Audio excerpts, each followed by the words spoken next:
வணக்கம்.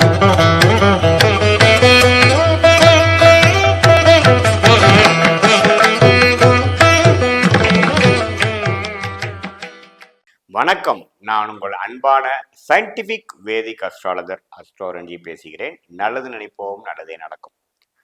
தொடர்ந்து நம்மளுடைய சயின்டிபிக் வேதிக் அஸ்ட்ராலஜி வீடியோஸ் பார்த்துட்டு இருப்பீங்கன்னு நினைக்கிறேன். எந்த விதத்திலையும் மூட நம்பிக்கையில் போகாமல், மிகைப்படுத்தாமல் உள்ளது உள்ளவாறு பார்த்துட்டு இருக்கோம்.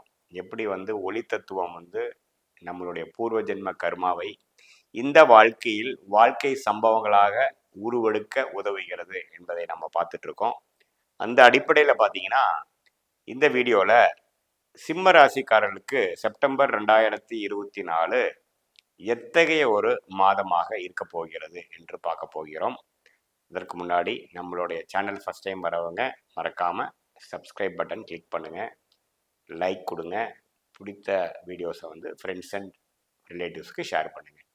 இப்போ பார்த்தீங்கன்னா, செப்டம்பர் மாதம் 2024 சிம்ம ராசிக்காரர்களுக்கு ஒரு நல்ல ஒரு மாதமாக இருக்கக்கூடிய அமைப்பு இருக்குது. ஏன்னு கேட்டிங்கன்னா, ஆண்டு கிரகம் என்று சொல்லப்படுகிற சனி என்னதான் ராசியை பார்த்தாலும் 7ஆம் இடத்துல, 8ஆம் இடத்துல ராகு இருந்து 2ஆம் இடத்துல கேது இருந்தாலும், குரு 10ஆம் இடத்தில் இருப்பது ஓரளவுக்கு ஒரு வலுதான். குரு 2ஆம் இடத்தை பார்க்கிறார். 2ஆம் இடத்தில் கூட கேதுவை பார்த்து கொஞ்சம் குடும்பம் தனத்தை ஓரளவுக்கு சீர் செய்கிறார். மே மாதத்திலிருந்தே ஓரளவுக்கு நல்ல ட்ரெண்ட் இருக்குது. ஓரளவுக்கு சமாளிக்கக்கூடிய ட்ரெண்ட் வந்திருக்கு. இப்போ பார்த்தீங்கன்னா, ராசி அதிபதி என்று சொல்லப்படுகிற சூரியன் ராசியிலேயே முதல் 16 நாட்கள் இருப்பது ஒரு நல்ல பலம். பட் என்ன, இதில் சில நாட்கள் சனியின் பார்வை பெற்று விடுவார். அது நீங்கள் பார்க்கணும். குறிப்பாக பார்த்தீங்கன்னா, ஒரு மிடில் ஆஃப் த மந்த், ஒரு 10ஆம் தேதியிலேருந்து ஒரு 16ஆம் தேதி வரைக்குள்ள பார்த்தீங்கன்னா சனி பார்வை பெறும் பொழுது கொஞ்சம் அலைச்சல்களும் மன உளைச்சல்களும் இருக்கக்கூடிய அமைப்புகள் உண்டு. இந்த மார்க்கெட்டிங் துறை பண்ணுறவங்க, பிஸ்னஸில் இருக்கிறவங்களுக்குலாம் பார்த்தீங்கன்னா ரொம்ப அலைச்சல் கொடுக்கக்கூடிய அமைப்புகள் இருக்குது. அந்த டைமில் கொஞ்சம் கேர்ஃபுல்லாக இருக்கணும். மற்ற டைம் பார்த்தீங்கன்னா, எப்போ செப்டம்பர் 17ஆம் தேதிக்கு அப்புறம் 2ஆம் இடம் என்று சொல்லப்படுகிற கண்ணியில் போய் குருவின் பார்வை பெறுவது கொஞ்சம் நல்ல ஒரு விஷயம். ஸோ இந்த ஒரு 2 வாரமாக ஆகஸ்ட் செப்டம்பர் முதல் 2 வாரத்தில் உழைக்கக்கூடிய விஷயத்துக்கு, முயற்சிகளுக்கு நல்ல ஒரு பலன் கொடுக்கக்கூடிய ஒரு அமைப்பு கடைசி 2 வாரம் வருகிறது. ஸோ அது நல்ல ஒரு விஷயம். 3ஆம் இடத்துல சுக்கிரன் செப்டம்பர் 18ஆம் தேதிக்கு மேலே வர்றது இன்னமும் கொஞ்சம் முயற்சி ஸ்தானம், முயற்சி விஷயங்கள்ல கொஞ்சம் நல்ல விஷயத்தை கொடுக்கக்கூடிய அமைப்புகள் உண்டு. ஸோ ஃபர்ஸ்ட் ஹாஃபோட செகண்ட் ஹாஃப் ஒரு நல்ல விஷயங்கள் கொடுக்குது. ராஜயோகாதிபதியாகிய செவ்வாய் 11ஆம் இடத்திலே நீடித்து மாதம் முழுக்க இருக்க போகிறார். அது ஒரு நல்ல ஒரு பலம் தான். ஸோ தவறு இல்லை. இப்போ பார்த்தீங்கன்னா, புதனும் பார்த்தீங்கன்னா முதல் 3 நாட்கள் செப்டம்பரில் கடகத்தில் இருந்து இப்போ 4ஆம் தேதியிலேருந்து செப்டம்பர் 22ஆம் தேதி வரைக்கும் பார்த்தீங்கன்னா, புதன் நட்பு வீட்டில் ராசியிலேயே இருப்பது ஒரு சிறப்பு.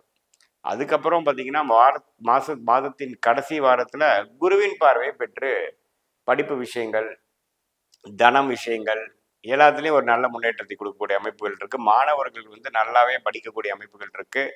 கொஞ்சம் சில நாட்கள் சனியின் பார்வை முழுசாக பெறக்கூடிய அமைப்புகள் புதனுக்கு இருக்குது. ராசி அதிபதிக்கு பெறுவது போல புதனும் பெறுவார். அந்த டைமில் கொஞ்சம் டிஸ்டர்பன்ஸ் ஆகக்கூடிய அமைப்புகள் இருக்குது. மற்றபடி மெஜாரிட்டி ஆஃப் த டேஸ் கொஞ்சம் பரவாயில்லை.